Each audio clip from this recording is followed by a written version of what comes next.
ukuthi abantu bahambe thina siyavuma ukuhamba yeso siyavuma ukuhamba ngoba indawo sihamba siyayazi mina ngihlala Malawi why musukumeza abantu bami la. The people want to peace, want to go home. Please, what is doing Malawian here? I'm not happy like myself here. Please. There is a massive misconception driving the conversation around legal immigration in South Africa. The narrative tells you that undocumented migrants are refusing to leave, fighting tooth and nail to stay. But the reality on the pavement tells a completely different story. Hundreds and thousands of Malawians, amongst others, are standing in line, sleeping on curbs, saying out loud, we want to go back. We are willing. You want to go home? Yes. We are making arrangements with the government. We have no place here. There's no place here for you all. You can see it's full. So why is the process a violent, chaotic mess?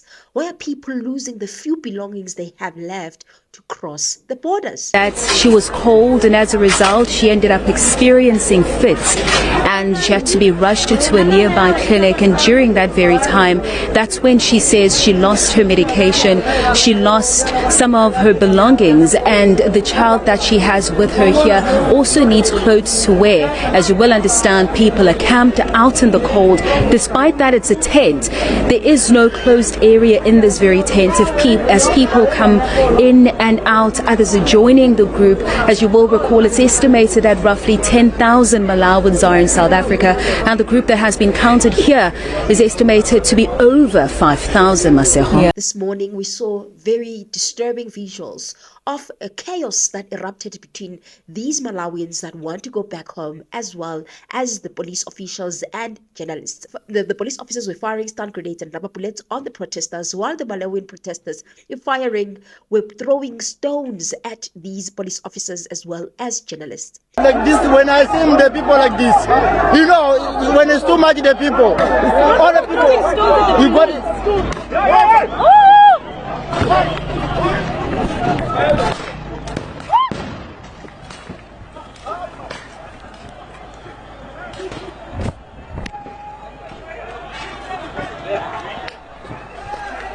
Oh my God! The situation there in Sherwood, it seems, getting worse once again. And as we saw about half an hour ago, more stun grenades now being let into that crowd that continues to throw sticks and stones as they raise their frustrations around being told that they may be transported to the Lindela. The painful part is that their call is one, that we've been waiting to go back home. We want to go back home, but our belongings are missing. A lady who has a serious chronic condition came before, also had an interview crying out loud, asking for assistance because all her belongings were stolen. Another man also came forward complaining that his belongings were stolen. That is the crux of why they are fighting. And the crux of it as well is that they've been kept in one place for a very long time, and they're saying that they don't feel safe, not only them, but also their belongings. Lost it. That's why the people is crying like this.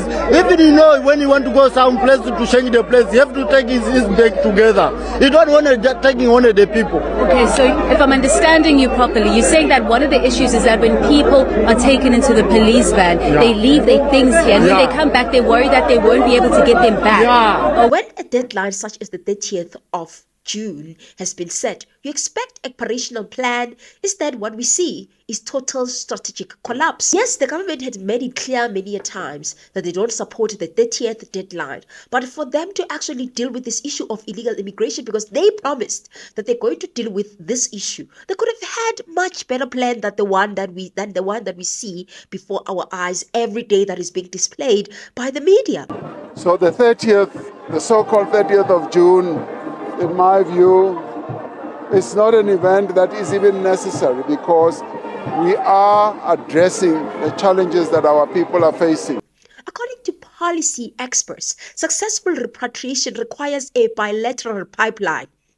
One country successfully processes the exit, the other safely manages the arrival. But right now, the South African national government routinely fails to coordinate the local border municipality.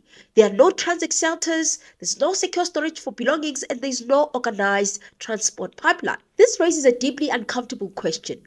Is this just incompetence, or is the chaos the actual strategy? Think about it. When the state allows the repatriation process to look like an unmanageable disaster, it wins a political talking point.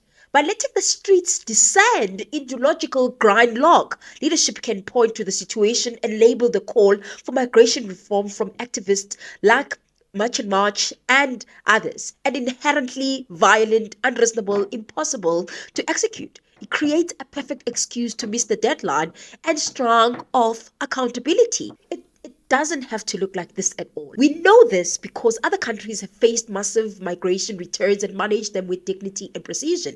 Take Germany's approach to the Western Balkan repatriation through frameworks like the REAG and GARP program.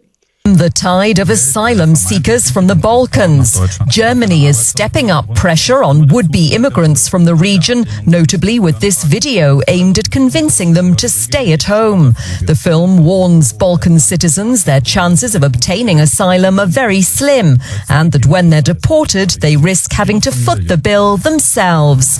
Germany is grappling with a record number of refugees, most fleeing war and poverty in the Middle East and Africa.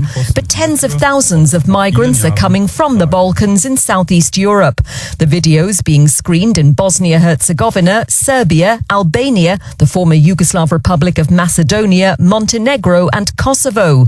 Tensions are rising in Germany over soaring refugee numbers, with calls for other European countries to do more. But in the summer heat of Berlin, as asylum applicants wait to be processed, there's also generosity, with local people turning out to help those facing an uncertain future. For example, I want us to look at the South African reality and Germany. In South Africa, migrants lose possession on the streets, while in Germany there was a strict luggage allowance and secure transport. Families were sleeping on the sidewalks outside embassies in South Africa, whereas in Germany there was a dignified indoor processing center with basic medical care. In South Africa, we had host and home countries shifting blame. In Germany, there was a coordinated tracking from departure to arrival. When Germany repatriated thousands of individuals, the focus wasn't just on pushing people out.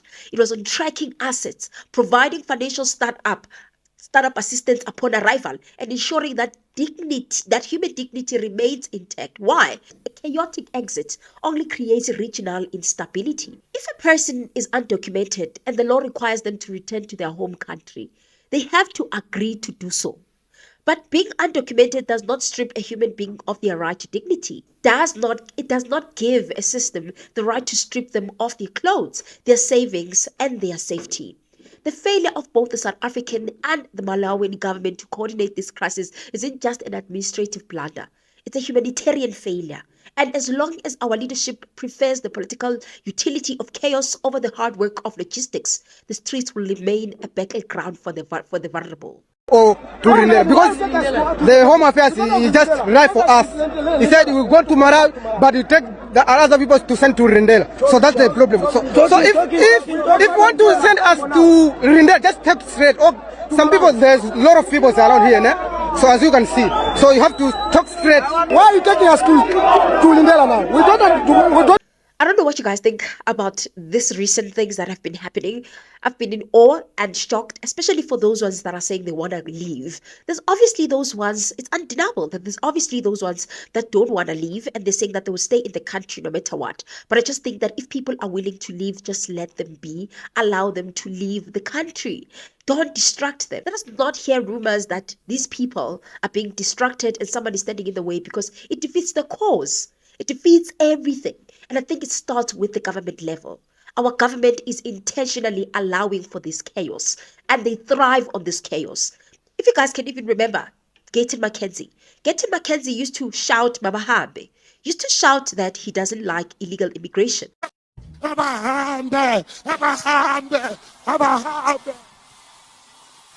Now he's changing the entire story. He's saying that let law enforcement deal with it. As a person that spent my whole youth in jail, I'm not going to sit in South Africa and hear young people are being given instructions on the 30th to hurt illegal foreigners. That one It shall never happen for as long as I'm alive. We've got the government, there's a law enforcement. If you want to remove illegal foreigners, do it by yourself. Bring your own children so that the cops will deal with you. Our matter is on the table. So I want to be clear. The government is removing illegal foreigners. The government has listened to us. Let us allow the government to do their job. You don't need even to vote for me if you want. I don't agree that we should use violence. Those are the things that happen whenever the GNU comes into, because he's now protecting the GNU partners and the GNU friends. He's now protecting the GNU. And you can't be part of the GNU and take a different stance from the other parties in the GNU. But what is apparent from everything, with everything that is happening in our country, is that there is no strategy. And if there's no strategy, chaos erupts, people get frustrated, and a lot of things happen. And I'm just hopeful that the 30th won't be even more chaotic than now. If things are like this now, imagine what is going to happen on the 30th. The very 30th that the government does not even support. Whereas the citizens themselves, they think the 30th is very necessary to deal with this issue. If it was not of that deadline, do you think that by now we would have been having these repatriation processes that are taking place? So I don't know what you guys think about everything. Let me hear your thoughts, what you think. Don't forget to like, comment, and subscribe. Share to your friends, share to your family. Tell your cousins, tell your sisters, you tell your brothers and everybody that I'm on YouTube. And wherever who has been watching. Hope you know you have been watching me for months now. I want to say to you, what are you waiting for, huh? What are you waiting for? You must subscribe.